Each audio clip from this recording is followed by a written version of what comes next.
My fiancée posted, "Sometimes you outgrow people," after I lost my job.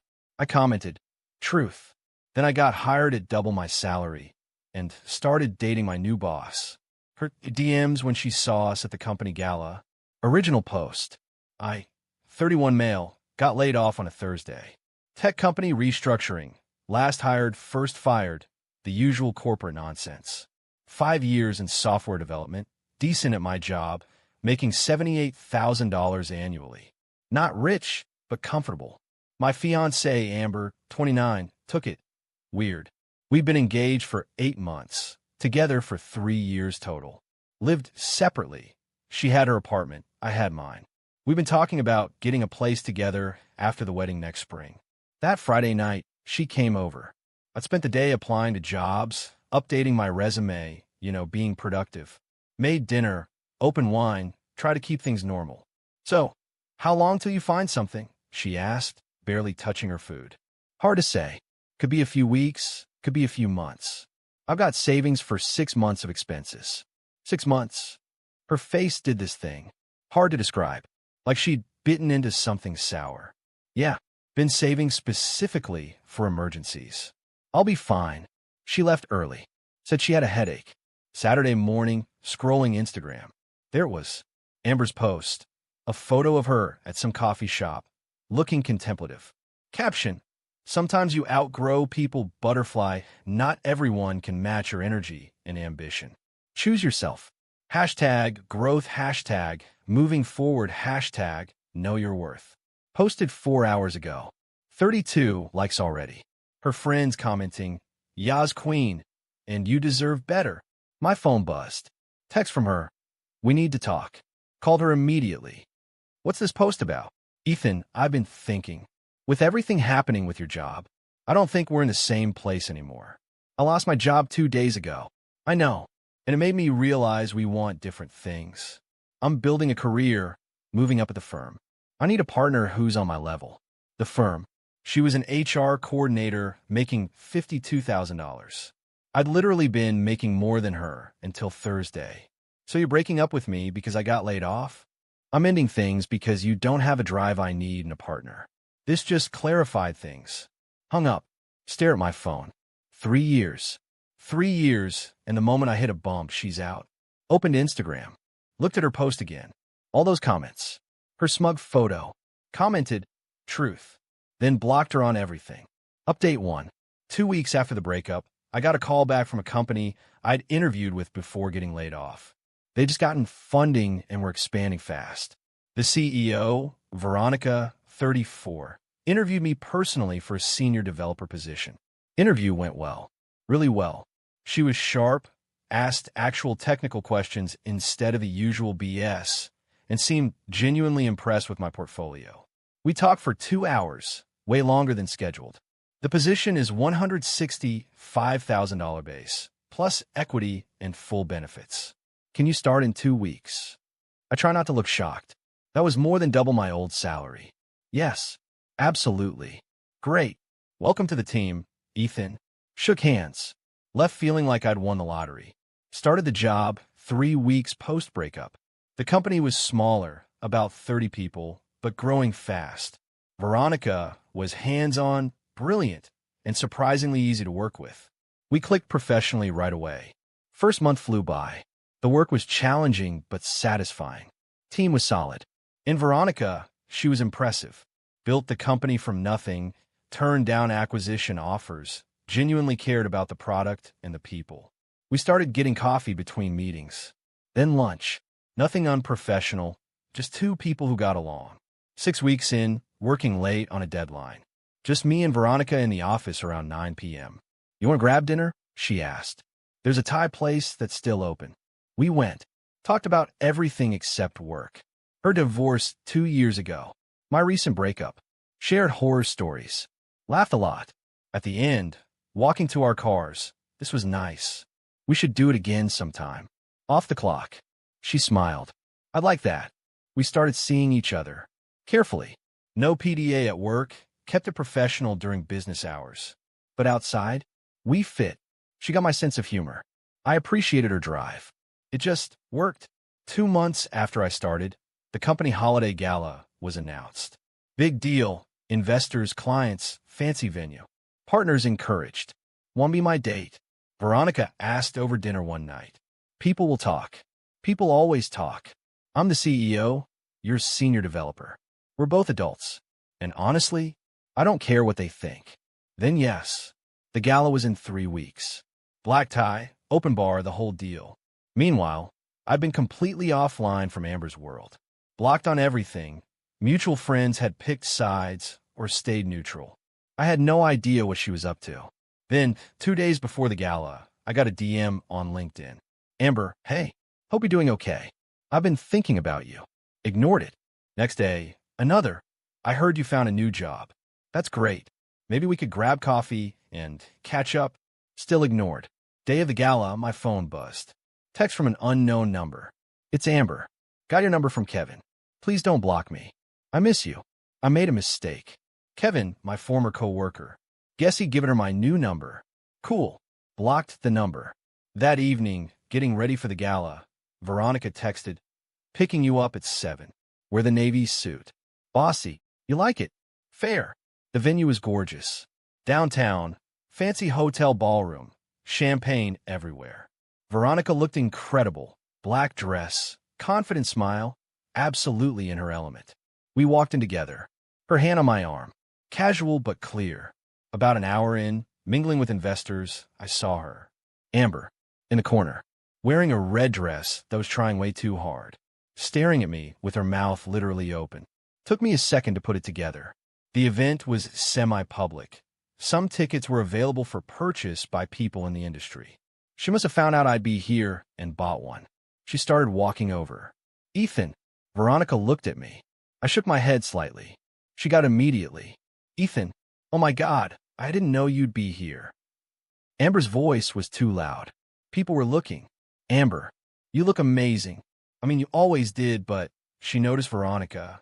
Oh, hi. Veronica said coolly. I'm Amber. Ethan's. She paused. We're old friends. Veronica, Ethan's girlfriend, and his boss. Nice to meet you. Amber's face did something amazing. Shock, confusion, anger all at once. Your girlfriend? And boss. She caught herself. Wow, that happened fast. About as fast as you dumping me for getting laid off, I said calmly. Her face went red. That's not fair. I was going through things. You posted on Instagram that you'd outgrown me. 2 days after I lost my job. I commented truth because it was true. We weren't right for each other. But Excuse us, Veronica said smoothly. We have some investors to meet. Enjoy the evening. We walked away. Amber stood there, frozen. That was her. Veronica asked quietly. Yeah, you dodged a bullet. I really did. Rest of the night was perfect. Made connections, celebrated wins with the team, danced with Veronica. Forgot Amber was even there. Until my phone started blowing up around. Midnight. Update 2. The DMs started coming in waves. Instagram. She made a new account. We need to talk. LinkedIn. That was really awkward. Can we please have an adult conversation? Email. How did you get my new work email? I know you're upset, but this is childish. Call me. Another text from a different unknown number. Ethan, seriously? Your boss. That's so inappropriate. Everyone's going to think you slept your way into that job. Showed Veronica the messages. We were at her place, post-gala, still in formal wear. Block everything, she said. And if she contacts you at work, that's harassment. Blocked the Instagram account. Blocked the new number. Set my LinkedIn to only accept messages from connections. Monday morning at work, the office manager pulled me aside. Hey, weird question. Did someone named Amber try to contact you this weekend? Yeah, my ex. Why? She called the office number Saturday morning asking for you. Said it was a family emergency. I told her I couldn't give out employee information. She got aggressive. Sorry about that. She showed up at the gala Friday night. It's handled. Okay, just want to give you a heads up. Let me know if she becomes a problem. Tuesday, things escalated. Got a message from Kevin, my old co-worker, who'd given Amber my number. Dude, Amber's telling everyone you're dating your boss, and it's a whole scandal. She's saying you got fired from our company for misconduct and landed on your feet by manipulating some desperate older woman. Just wanted you to know what she's spreading. Called Kevin immediately. That's completely false. You know that, right? I was laid off in the restructuring. And Veronica's 34, only 3 years older than me. Also, none of this is Amber's business. I know, man. I told her she was being crazy. But she's on some crusade. Thought you should know. Thanks for the warning. Told Veronica. She was pissed. That's defamation. We could. Let go. Anyone who knows me won't believe it. And anyone who doesn't matter. She calmed down, but wasn't happy. Wednesday brought a new development. Email from an unknown address to my work account. Subject, concerned colleague.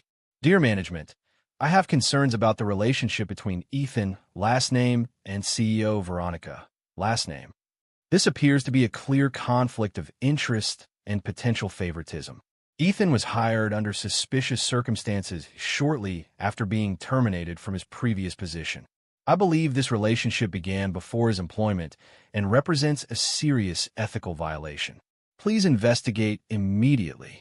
It was unsigned, but obviously Amber forwarded it to Veronica. She forwarded it to our COO and HR. HR called me in Thursday morning. Ethan, we received a complaint. Can you walk me through your relationship with Veronica? Explained everything. When I was hired, before we started dating, how the relationship developed, that we kept it professional at work.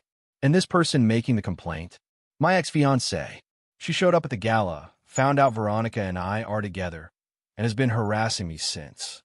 Do you have documentation of the harassment? Showed her everything. The messages, the calls to the office, Kevin's warning about the rumors. Okay, this is clearly a targeted campaign by someone with a personal grudge. We'll document this, and if she continues, we'll pursue legal action. Your relationship with Veronica is fine. You're not in her direct reporting line, and it didn't affect your hiring. You're good. That afternoon, Veronica got served with a cease and desist letter from Amber's lawyer, claiming intentional interference with prospective economic advantage, her relationship with me, apparently, and defamation. Not sure how, since Veronica hadn't said anything publicly. It was the most ridiculous legal document I'd ever seen. Clearly written by some budget attorney who took Amber's money without asking questions. Our company lawyer reviewed it and laughed. This is garbage. She has no case. Want me to respond? Please, Veronica said. The response was beautiful. Methodical breakdown of why every claim was baseless. Timeline proving Veronica and I got together after Amber ended our relationship. And a counter threat of harassment charges if Amber continued contact. Sent certified mail. Radio silence for 3 days. Then Friday evening, I'm at Veronica's place making dinner, and my phone rings.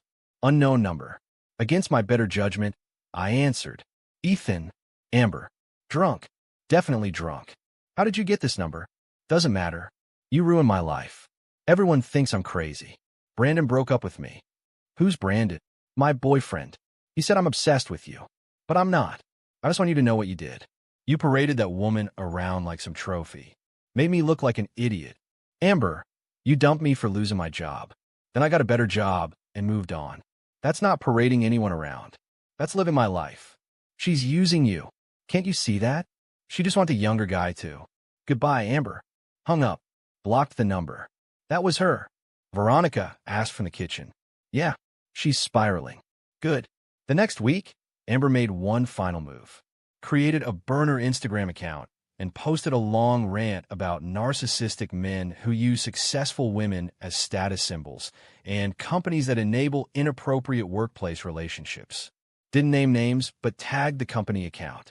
Our social media manager flagged it. Legal sent another cease and desist, this time threatening a restraining order.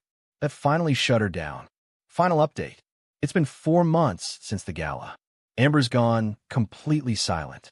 Heard through Kevin that she moved to another city for a new job. Fresh start, apparently. The rumors she tried to spread went nowhere. Turns out most people in our industry are adults who don't care about other people's relationships. The few who tried to make it dramatic got shut down pretty quick when the timeline became clear. Work's going great. Got promoted to lead developer last month. Merit-based, documented performance reviews, the whole thing above board. Veronica made sure everything was handled properly, specifically to avoid any appearance of favoritism. The relationship's solid. We moved in together 3 weeks ago. Her place, because it's bigger and closer to the office. Some people at work know, most don't care. We keep it professional during business hours, and that's enough. My mom loves Veronica. Dad's impressed by her business success. My friends are just happy I'm happy. Ran into one of Amber's friends at a coffee shop last week. Girl literally turned around and left when she saw me. Guess Amber's version of events didn't survive contact with reality. The irony isn't lost on me. Amber dumped me because I lost my job and she thought I lacked ambition. 3 months later, I'm making triple what she does and dating someone who actually built something from nothing. But here's the thing. I didn't do any of this to spite her. I didn't plot revenge or scheme to make her jealous. I just lived my life. Got a job, met someone great, moved forward. Her downfall was her own doing. The harassment, the false complaints, the drunk calls. She created her own consequences by refusing to accept that we were done. Sometimes I wonder if she realizes that. If she understands that posting "sometimes you outgrow people" was the truest thing she ever said. About us. She did outgrow me. Outgrew basic decency, outgrew maturity, outgrew whatever made her a decent person to begin with. I commented truth because it was true. We weren't right for each other, but not for the reason she thought. Do I feel bad? Not really. Sympathetic maybe in the abstract, but mostly just relieved. Relieved I found out who she really was before we got married. Relieved I found someone who doesn't bail when things get hard. Relieved I dodged that particular bullet. Amber wanted someone on her level. She just never realized her level wasn't as high as she thought it was. And me? I'm exactly where I need to be. Better job, better partner, better life. Truth.